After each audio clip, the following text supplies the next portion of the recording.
En el Salmo 38 y 39 estudiamos a fondo dos salmos, dos escritos, dos canciones que escribió el rey David después de su pecado con Betsabé.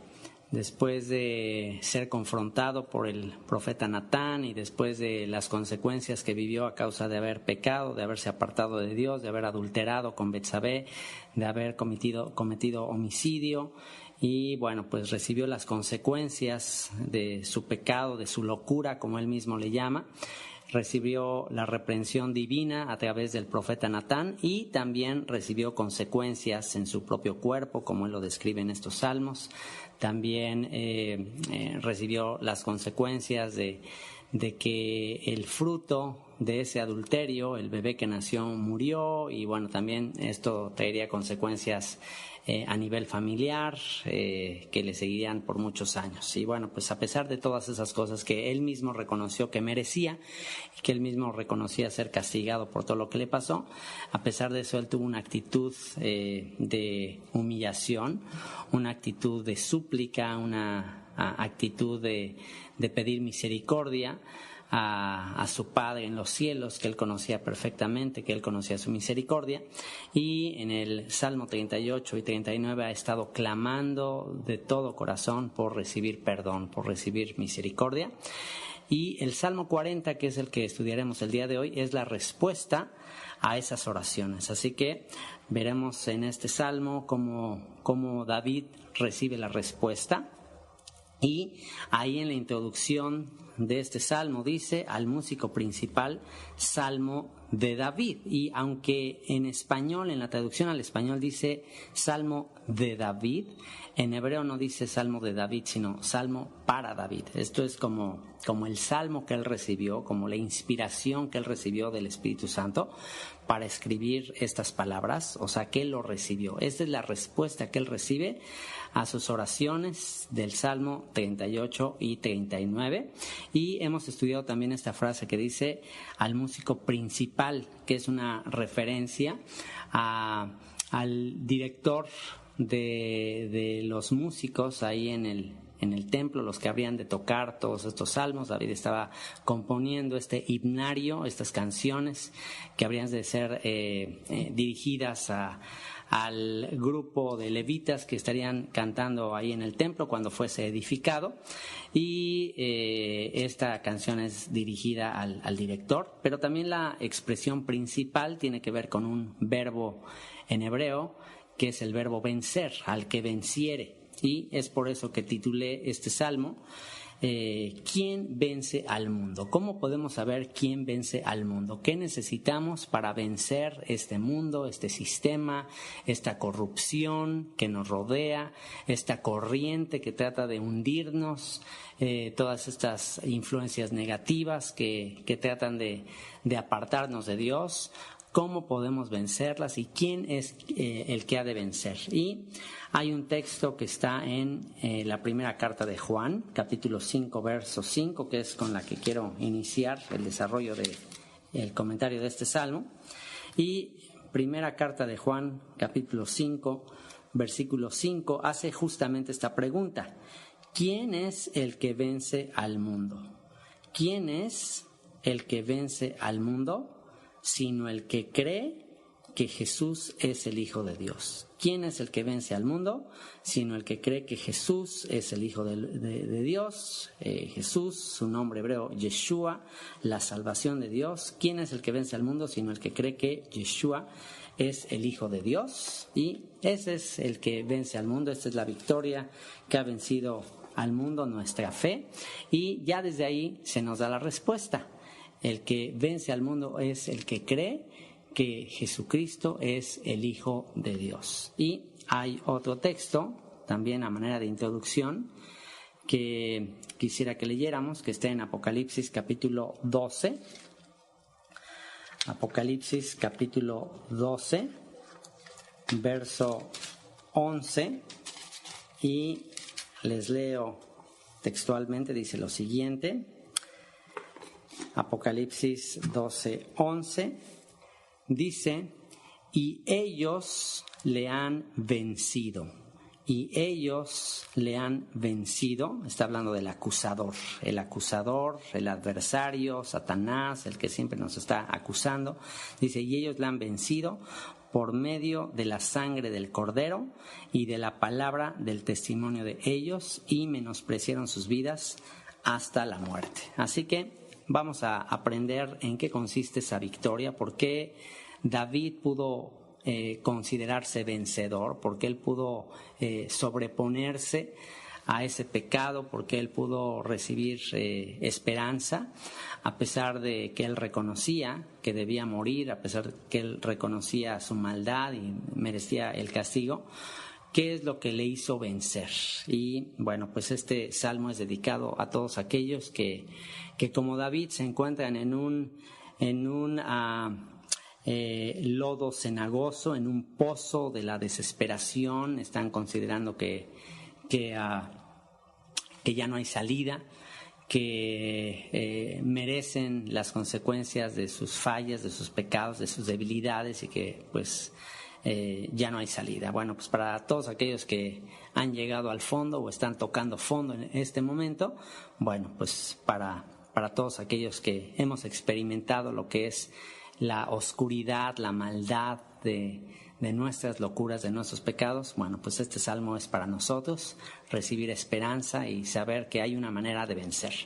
Así que bueno, comienza ahí en el versículo 1 diciendo, pacientemente esperé al Señor y se inclinó a mí y oyó mi clamor y me hizo sacar del pozo de la desesperación, del lodo cenagoso. Así que comienza aquí diciendo, pacientemente esperé al Señor. ¿Cuál es el propósito de las aflicciones, de las pruebas, de los momentos difíciles?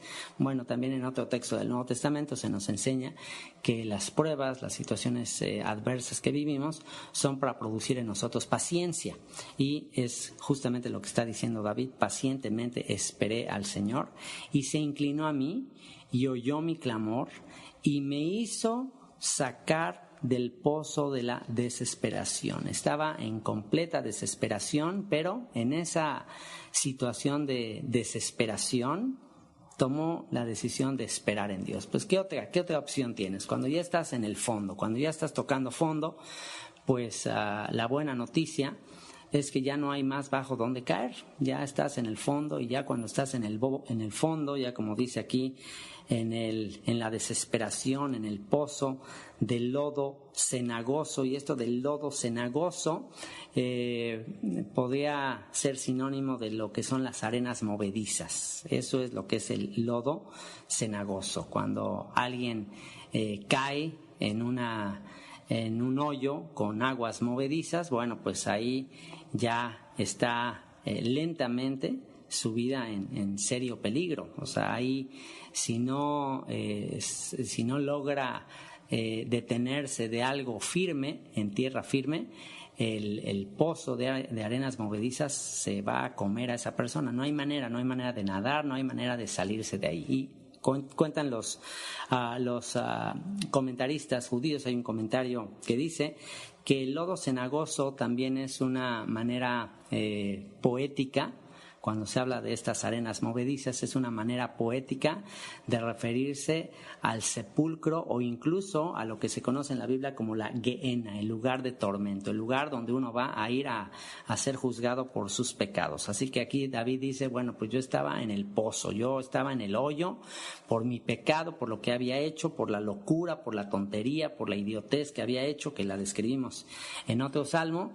Yo ya estaba hundido, estaba ahí ya sin ninguna posibilidad de salir por mis propias fuerzas. No tenía en sí mismo méritos, fuerzas para salir, y pues ya ahí en esa situación lo único que le quedaba era esperar en la misericordia, en la gracia de Dios. Pacientemente esperé al Señor y se inclinó a mí y oyó mi clamor.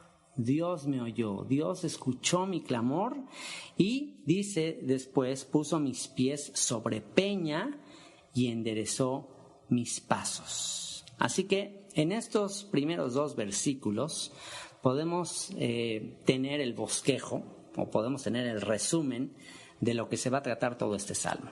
Aquí en estos 2 versículos no nada más tenemos el resumen de todo este salmo, sino que tenemos el resumen de toda la Biblia y tenemos el resumen de la vida de toda persona que reconoce que sin Dios estamos en el hoyo. Estamos en el lodo cenagoso, estamos en el pozo de la desesperación. Si dependiera de nuestras buenas obras, de nuestras virtudes, pues todos estamos totalmente perdidos. Así que, bueno, ¿qué hacer en esa circunstancia? Bueno, lo mismo que David. Clamó a Dios, suplicó, tuvo una actitud de arrepentimiento y Dios se inclinó a él y oyó su clamor. Puso sus pies sobre peña, sobre una roca, y enderezó sus pasos. Lo hizo andar en un camino nuevo.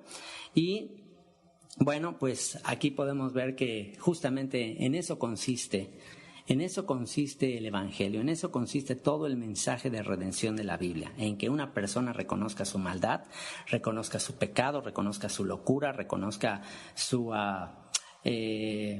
debilidad, su arrogancia, su necedad, su rebelión, y clame a Dios al estar en ese hoyo de las consecuencias de su pecado. Ahí clame, y siempre que una persona clame de todo corazón, con humildad, con sinceridad, que reconozca que se apartó de Dios, que reconozca que lo que está viviendo es consecuencia de sus propios pecados, una vez que lo haga así, al corazón contrito, humillado, afligido, un corazón afligido por su propio pecado, un corazón que reconoce su maldad, a ese corazón no va a despreciar el Creador del universo, lleno de gracia, lleno de misericordia.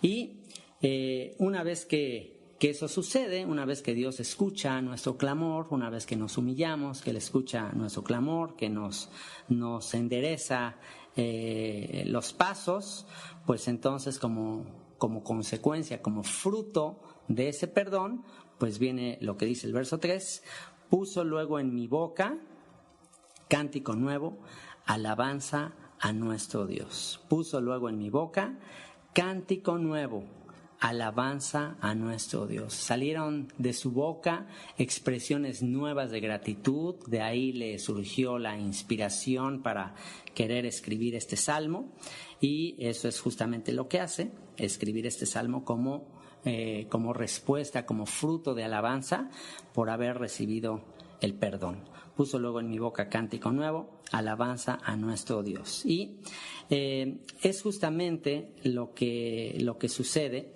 en Apocalipsis 15. En Apocalipsis 15, cuando todos los que son redimidos de la gran tribulación y de este tiempo de prueba para la humanidad entera, este tiempo difícil que se anuncia en el libro de Apocalipsis, cuando dice que son redimidos todos los que pasan la prueba, todos los que perseveran. En Apocalipsis capítulo 15 se habla de que estas multitudes que son rescatadas de estas aflicciones van a cantar el cántico de Moisés y el cántico del Cordero. El cántico de Moisés es el que se cantó cuando Israel fue liberado del mar. Ahí cuando el mar se abrió, cuando salieron de Egipto, el mar se abrió y los carros de Faraón fueron hundidos ahí. Bueno, pues cuando cruzaron en seco el Mar Rojo, ahí los israelitas cantaron un cántico nuevo, el cántico de Moisés. Ahí escribieron un canto que quedó para la posteridad.